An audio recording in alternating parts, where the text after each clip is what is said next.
بسم اللہ الرحمن الرحیم۔ ہمارا اختتام سورۃ المدثر پر ہوا تھا، اور آج انشاءاللہ سورۃ القیامہ سے شروعات ہے۔ تو فرمایا لا اقسم بیوم القیامت، نہیں میں قسم کھاتا ہوں دن کی قیامت کی، یعنی قیامت کے دن کی میں قسم کھاتا ہوں، یہ نہیں زور کے لیے ہے۔ ولا اقسم بالنفس اللوامۃ، اور نہیں میں قسم کھاتا ہوں نفس ملامت کرنے والے کی۔ ملامت کرنے والا نفس یہ ایک ہے نفس امارہ، جو آمادہ کرتا ہے برائی کے اوپر۔ جب وہ برائی کے اوپر آمادہ کرتا ہے تو شیطان اوپر سے دلیلیں دیتا ہے۔ مثال کے طور کے اوپر کوئی چیز بری ہے، وہ پسند نفس کرتا ہے کہ یہ چیز بہت اچھی ہے، کرو گناہ کا کام، تو اس کے اوپر دلیل شیطان پھر دیتا ہے کہ کر جاؤ، اس سے کچھ نہیں ہوگا، یہ کرنے سے ساری دنیا کرتی ہے، تم بھی کر جاؤ، بعد میں توبہ کر لینا وغیرہ وغیرہ۔ تو یہ اس کی دلیلیں ہوتی ہے تاکہ انسان اس طرح کا عمل وہ کر جائے۔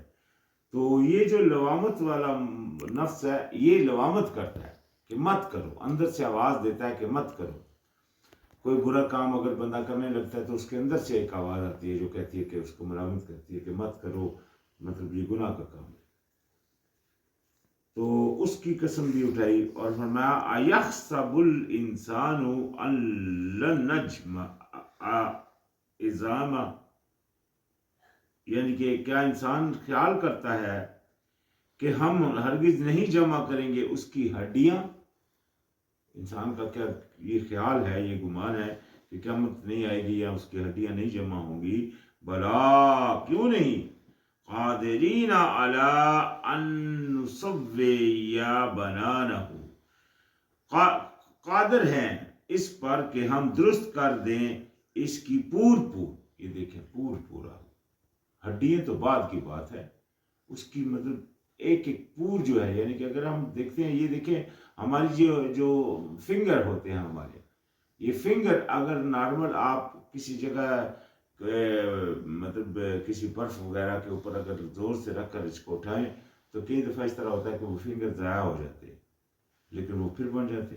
کتنی باریکی چیز ہے، اور اس سے انسان کی مطلب شناخت ہوتی ہے آج کے دور میں۔ تو یہ اللہ پاک ہر چیز بنانے کے اوپر قادر ہے۔ بلا یرید الانسان لیفجر امامہ، بلکہ چاہتا ہے انسان کہ وہ فجر یعنی کہ فجور یعنی گناہ کرتا رہے اپنے آگے بھی، یعنی کہ اپنے آگے جو امام اس کے مطلب لگا ہوا ہے اس کے پیچھے مطلب انسان وہ گناہ کے اوپر چلتا رہے۔ جس طرح میں نے کہا، جس طرح وہ نفس امارہ ہے، وہ اس کے اوپر اس کو آمادہ کرتا رہتا ہے۔ یسأل اینا یوم القیامت، اور وہ پوچھتا ہے کہ کب ہوگی قیامت، کیا ہے قیامت؟ کہیں کوئی لوگ اس کو مانتے ہی نہیں، مطلب دھیان ہی نہیں کرتے، خالی منہ زبان سے بول رہے ہوتے ہیں اور پوچھتے ہیں، سوچتے ہیں جب مریں گے تو دیکھا جائے گا، اس طرح کے گمان کرتے۔ فَإِذَا بَرِقَ الْبَصَرُ، پھر جب چندھیا جائیں گی آنکھیں، وَخَسَفَ الْقَمَرُ، اور بے نور ہو جائے گا چاند، وَجُمِعَ الشَّمْسُ وَالْقَمَرُ، اور جمع کر دیے جائیں گے سورج اور چاند۔ یہ سب ابھی قیامت کے حالات، جس دن یہ سارے حالات ہو جائیں گے۔ آج ہم دیکھتے ہیں یہ علیحدہ ہے، یہ سب جمع ہو، ان کا جمع ہونا کیا ہوگا؟ جس طرح آج ہم دیکھتے ہیں سورج گرہن جب لگتا ہے تو وہ بالکل اس کے آگے آ جاتا ہے، یہ بھی ہو سکتا ہے کہ یہ بالکل اس میں چلا جائے، یہ تو اللہ جانتا ہے، لیکن اللہ پاک نے ان کو جمع کرنے کا فرما دیا۔ یقول الانسان یومئذ این المفر، این المفر، یعنی کہ کہے گا انسان اس دن کہ کہاں میں فرار کی جگہ ہے، کہاں میں بھاگ جاؤں۔ اس دن اس کا حال یہ ہوگا کہ وہ کہے گا کہاں میں بھاگ جاؤں۔ کلا، ہرگز نہیں، لا وزرا، نہیں کوئی جائے پناہ۔ اس دن آواز آئے گی کہ آج کوئی جائے پناہ نہیں۔ الی ربک یومئذ المستقر، طرف اپنے رب کی اس دن ٹھکانہ ہے، یعنی کہ قرار صرف ادھر ہی ہے۔ آج کسی جگہ بھاگنے کی کوئی جگہ نہیں ہے۔ دنیا میں تو آپ مطلب اللہ نے آپ کو تھوڑا سا اختیار دیا تھا اور آپ شوخی کرتے تھے، تکبر کرتے تھے، اللہ کی طرف آتے نہیں تھے۔ کوئی روکتا تھا تو اس کی بات کو سنی انسنی کرتے تھے، ادھر سے سنتے تھے، کوئی نصیحت اگر کرتا تھا ادھر سے سنتے تھے، ادھر سے نکال دیتے تھے۔ دنیا میں تو تمہارا یہ حال تھا، لیکن آج پھر کوئی جائے پناہ نہیں۔ یونبا الانسان یومئذ بما قدم واخر، یعنی کہ اس دن اطلاع دے دی جائے گی انسان کو، خبر دے دی جائے گی انسان کو اس دن جو اس نے آگے بھیجا اور جو اس نے پیچھے چھوڑا۔ یعنی کہ اگر جو اس نے اچھائی آگے بھیجی ہوگی، مثال کے طور کے اوپر اچھا کام کیا دنیا میں، اچھی کوئی جگہ مسجد بنا دی، کوئی چیز اس طرح کے عمل کیے، اچھے کیے، پھر مر گیا تو اس کے وہ اچھائیاں بھی چل رہی ہوگی۔ اور اگر اسی طرح کوئی میخانہ بنا دیا، کوئی شراب کا اڈا بنا دیا، کچھ اور بنا دیا تو وہ مر گیا، تو آج جس طرح ٹی وی کے پروگرام ہوتے ہیں، فلمیں ہوتی ہیں، جو لوگ بنا رہے ہوتے ہیں جن میں فحاشت وغیرہ بھی ہوتی ہے، مطلب اس طرح کی جو بھی چیزیں اس نے گناہ کی بنائی ہوں گی اور مر گیا تو وہ گناہ بھی اس کے سامنے، اس کے وہ پیچھے نظر آئے گا کہ یہ اس نے چھوڑا تھا۔ بل الانسان علی نفسہ بصیرۃ، بلکہ انسان اپنی جان پر خود ہی نظر رکھنے والا ہے، یعنی کہ اس دن انسان کو خود ہی پتہ چل جائے گا کہ اس نے کیا بھیجا ہے، وہ سارا کچھ اس کے بالکل سامنے آ جائے گا۔ ایک ایک وقت، ایک ایک لمحہ جو اس نے گزارا ہوگا وہ مطلب اس کو دیکھ لے گا۔ وَلَّوْ أَلْقَى مَعَاذِيرَهُ، اور اگرچہ وہ ڈالے گا معذرت تھے، یعنی کہ معذرتیں بھی کرے گا وہاں، تو لازم بات ہے اس نے دنیا میں برائی کی ہوگی تو وہاں پھر وہ معذرت بھی کرے گا، معافی بھی مانگے گا۔ لا تخرق به لسانك لتعجل به، حرک بولتے ہیں تیز کرنے کو، یعنی کہ اپنا گرمائش دینے کو۔ تو لازم بات ہے کہ جو گرمائش ہوتی ہے وہ ذرا مطلب اس طرح جس طرح ہم محاوراتاً بولتے ہیں کہ نہ جلاؤ، نہ مطلب اپنی زبانوں کو نہ تیز نہ چلاؤ، اس طرح کا مطلب محاوراتاً حرکتیں نہ دو اس کو۔ تو یہی بات اللہ پاک نے فرمائی، نہ آپ حرکت دیجئے ساتھ اس کے اپنی زبان کو، تاکہ آپ جلدی کریں اس کو، یعنی کہ جو نبی علیہ السلام کی طرف اللہ کا پیغام آتا تھا تو اس کو یاد کرنے کے لیے نبی علیہ السلام تیز زبان سے مطلب اس کو یاد کرتے تھے۔ جس طرح ہم بھی آپ دیکھتے ہیں جب حفظ کرتے ہیں بندے تو حفظ کے لیے ایک لفظ کو دہراتے ہیں، ریپیٹ کرتے ہیں۔ مثال کوئی بھی آیت آپ جب حفظ کرتے ہیں تو بار بار اس کو دہرا رہے ہوتے ہیں، تو یہی حال تھا کچھ اس کا نبی علیہ السلام کا۔ تو اللہ پاک نے اس سے ان کو روکا کہ آپ ایسا نہ کیجئے۔ اِنَّا عَلَيْنَا جَمْعَهُ وَقُرْآنَهُ، بے شک ہمارے اوپر ہے اس کا جمع کرنا اور پڑھانا۔ یہ دیکھیں قرآن پڑھائی کرانا، یہاں لفظ بھی آ گیا۔ لوگ قرآن کا جو ترجمہ ہے، لفظ قرآن ہے اس کا جو ترجمہ ہے اس کا مطلب ہے پڑھائی۔ تو اللہ پاک نے فرمایا کہ ہمارے اوپر ہے اس کا جمع کرنا اور اس کا پڑھانا۔ فَإِذَا قَرَأْنَاهُ فَاتَّبِعْ قُرْآنَهُ، پھر جب پڑھائیں ہم اسے تو پیروی کیجیے آپ اس کے پڑھنے کی، یعنی کہ اس پڑھائی کی آپ پیروی کیجیے۔ جب یہ پڑھائی آپ کو پڑھائی جائے تو آپ اس پڑھائی کی پیروی کیجیے۔ ثُمَّ إِنَّ عَلَيْنَا بَيَانَهُ، پھر ہمارے اوپر ہی ہے اس کا بیان کر دینا۔ یہ دیکھیں کئی لوگ ہیں جو کہتے ہیں کہ نبی علیہ السلام کو اللہ پاک نے فرمایا کہ آپ اس کا بیان کرتے ہیں۔ یہ بیان اللہ نے کیا، یعنی کہ اللہ نے ہی قرآن کا بیان، قرآن کی تفصیل فرما دی۔ قرآن میں ہی اللہ پاک نے فرمایا احسن تفسیر، سب سے بہتر تفسیر، اور قرآن ہی میں اللہ پاک نے فرمایا میں نے اس کو تفصیل سے بیان کر دیا اپنے علم سے۔ وَلَقَدْ جِئْنَاهُمْ بِكِتَابٍ فصلناہ علی علم، میں تم تک اپنی کتاب پہنچا چکا اور اس کو اپنے علم سے بیان کر دیا، یعنی کہ اپنی تفسیر، اپنے علم سے اس کی تفسیر کو بیان کر دیا۔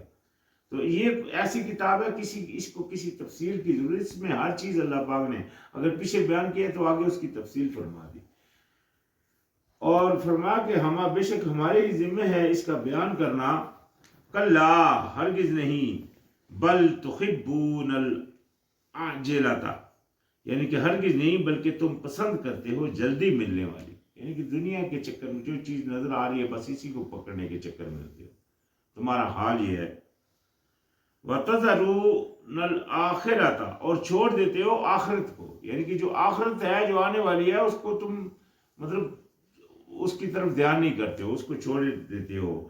وَجُوهٌ يَوْمَئِذٍ نَاضِرَةٌ، یعنی کہ کچھ چہرے اس روز تر و تازہ ہوں گے، یہ ابھی اس روز کے حالات آگے، یعنی کہ اس دن جب اٹھ کر پہنچ جائیں گے تو وہاں کچھ لوگ ہوں گے جو جن کے چہرے تر و تازہ ہوں گے، الی ربہا ناظرۃ، اپنے رب کی طرف دیکھنے والے۔ یہ دیکھیں اللہ پاک نے قرآن میں فرمایا کہ اللہ کو کوئی نظر ادراک نہیں کر سکتی، یہ دنیا کا معاملہ ہے، جب تک زندہ ہے، جب تک دنیا چل رہی ہے۔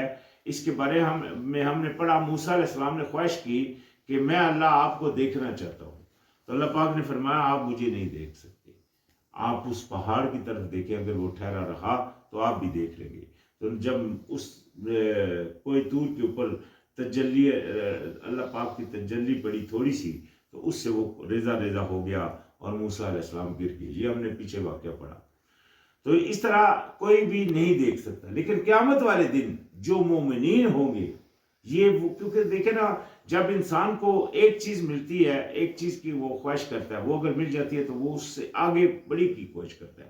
مثال کے طور پر بچہ ہوتا ہے سائیکل کی خواہش کرتا ہے، بعد میں سائیکل مل جاتی ہے، بولتا ہے میرے پاس ابھی موٹر سائیکل مل جاتی ہے، وہ بولتا ہے میرے پاس ابھی گاڑی ہوئی، مطلب اس کی وہ انسان کی خواہش ہے جو چلتی رہتی ہے۔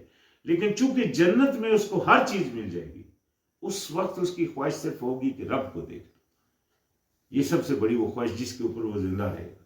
مطلب یہ ایک قیاس ہے، حقیقت میں یہ دیکھیں نا، اللہ پاک نے یہاں فرمایا کہ وہ اپنے رب کو اس دن دیکھیں گے، تو یہ کتنی بڑی نعمت، سب سے بڑی نعمت ہوگی انسان کے لیے کہ اپنے رب کو دیکھنا۔ وَوُجُوهٌ يَوْمَئِذٍ بَاسِرَةٌ، اور کچھ چہرے اس روز بے رونق ہوں گے، اس روز کچھ تو مطلب وہ تھے جو رونق دار تھے، اور کچھ ابھی بے رونق ہوں گے، ان کا کیا حال ہوگا؟ تَظُنُّ أَن يُفْعَلَ بِهَا فَاقِرَةٌ، وہ سمجھ رہے ہوں گے کہ کیا جائے گا ساتھ ان کے کمر توڑ دینے والا، یعنی کہ ان کو سمجھ رہے ہوں گے، ان کو پتہ چل گیا ہوگا کہ ابھی ہمارے ساتھ معاملہ وہ ہونے والا ہے جس میں بچاؤ کی کوئی صورت نہیں، اسی لیے وہ بھاگیں گے۔ کلا اذا بلغت التراقی، ہرگز نہیں جب پہنچ جائے گی جان حلق کو، یعنی کہ یہ دیکھیں ابھی یہ واقعہ ہے جب انسان کا مرنے کا وقت ہوتا ہے، یہاں ابھی وہ وقت وہ بیان ہو رہا ہے جب انسان مرنے کے پاس ہوتا ہے، تو جب جان اس کی حلق کے اوپر پہنچ جاتی ہے، وَقِيلَ مَنْ رَاقٍ، اور کہا جاتا ہے کوئی جھاڑ پھونک کرنے والا، مثال کے طور پہ کوئی ڈاکٹر ہے کہ کہاں لے کر جاؤ، چلو ہسپتال، چلو یہاں، چلو وہاں، بھاگتے ہیں لوگ، تو یہ کہہ دیا جاتا ہے کہ کون ہے جھاڑ پھونک کرنے والا؟ وَظَنَّ أَنَّهُ الْفِرَاقُ، اور وہ سمجھ لے، یعنی کہ وہ جو جان جا رہی ہوتی ہے، وہ جان لیتی ہے کہ بے شک وہ جدائی کا وقت ہے، اس کو پتہ چل جاتا ہے۔ یہ دیکھیں قرآن اس کی پیشن گوئی کرتا ہے کہ انسان کو مرنے کے وقت اس کو محسوس ہو جاتا ہے کہ بس ابھی جانے کا وقت آ گیا، اور یہ چیز ہم مشاہدے میں بھی کرتے ہیں، جب کوئی مرتا ہے تو ہم کو محسوس، ہم مطلب باتیں کرتے ہیں کہ ہاں بھائی جس طرح اس کو پتہ چل گیا تھا، تو یہ حقیقت اس کی قرآن میں اللہ پاک نے خود ہی بیان کی فرمائی۔ تو فرمایا وَالْتَفَّاتِ السَّاقُ بِالسَّاقِ، اور لپٹ جائے گی پنڈلی ساتھ پنڈلی کے، یعنی کہ وہ اس کا آخری وقت آ جائے گا، الی ربک یومئذ المساق، آپ کے رب کی طرف اس روز روانگی ہے، یعنی کہ اس دن واپسی ہوگی. فلا صدقا ولا صلی، پس اس نے نہ ہی تصدیق کی اور نہ ہی پہنچا، یعنی کہ نہ ہی اس نے تصدیق کی اور نہ ہی اس مطلب حاضر ہوا، یعنی کہ اللہ کے ہاں اپنے ایک تو ہوتا ہے تصدیق کر دینا، دوسرا تصدیق کے بعد حاضری دے دینا کہ جی میں حاضر ہوں. تو یہ اس نے دونوں کام نہیں کیے. ولیکن کذب وتولی، لیکن اس نے کیا کیا، اس نے جھٹلایا اور منہ موڑ لیا، یعنی کہ اللہ کی بات کے اوپر مطلب اس کو نہ مانا اور اوپر سے منہ موڑ لیا، اس کی طرف آنے کا بھی مطلب اس نے قصد نہیں کیا. ثم ذهب الى اهله يتمطع، پھر وہ چلا گیا طرف اپنے گھر والوں کے اکڑتا ہوا، یعنی کہ ایک تو اللہ کی بات نہیں مان رہا، ایک تو مطلب اس کو تصدیق نہیں کر رہا، اور اوپر سے جناب اکڑتا ہوا تکبر کرتا ہوا واپس انہی میں جا رہا ہے. صبح اٹھتا ہے کام کو جاتا ہے، رات کو پھر واپس آ جاتا ہے، پھر سو جاتا ہے، پھر اٹھتا ہے، پھر صبح کام کو جاتا ہے، پھر آ جاتا ہے. یہ سرکل اس کا چلتا رہا، اور اس نے مطلب اللہ کی ان نشانیوں کی طرف دھیان نہیں کیا، اور اس کی غلامی کا جو حق تھا وہ ادا نہیں کیا. یہ اس کا حال رہا. اور فرمایا اولا لکا فاولا، پس ہلاکت ہے تجھے، افسوس ہے تجھ پر، پھر افسوس ہے. ثم اولا لکا فاولا، پھر افسوس ہے تجھ پر، پھر افسوس ہے. دیکھیں 4 دفعہ اللہ پاک نے ایحسب الانسان ان یترک سدی، کیا انسان سمجھتا ہے کہ وہ چھوڑ دیا جائے گا بیکار، ایسے ہی چھوڑ دیا جائے گا. یعنی کہ انسان کی کیا سوچ ہے کہ بس ٹھیک ہے بس کرتے جاؤ یار، کوئی بچا لے گا، دیکھا جائے گا، بچ جائیں گے، اللہ بڑا غفور الرحیم ہے، شیطان ڈالتا رہتا ہے، کوئی بات نہیں کرتے جاؤ، اللہ غفور الرحیم ہے.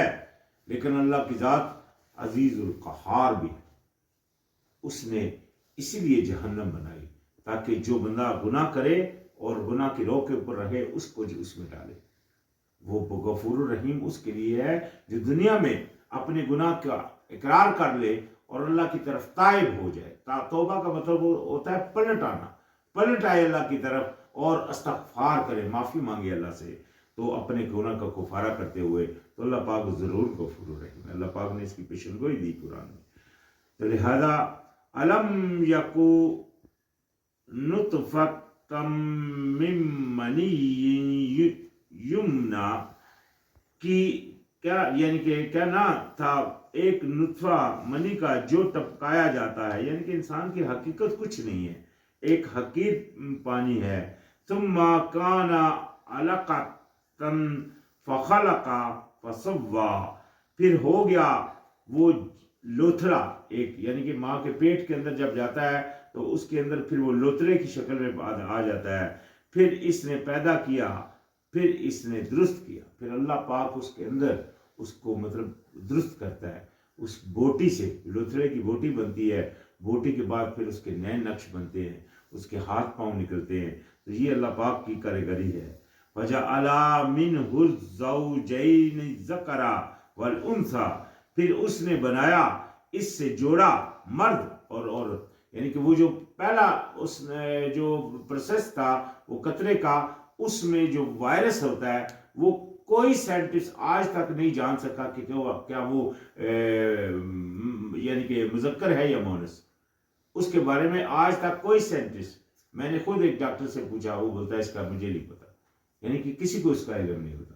لیکن اس کے بعد اللہ کی ذات اسی لوتھڑے کو پھر چاہتا ہے تو لڑکی بنا دیتا ہے، مذکر بنا دیتا ہے، چاہتا ہے تو مطلب اپنا مونس، چاہتا ہے تو مذکر بنا دیتا ہے، لڑکا بنا دیتا ہے، چاہتا ہے تو لڑکی بنا دیتا ہے، مونس بنا دیتا ہے.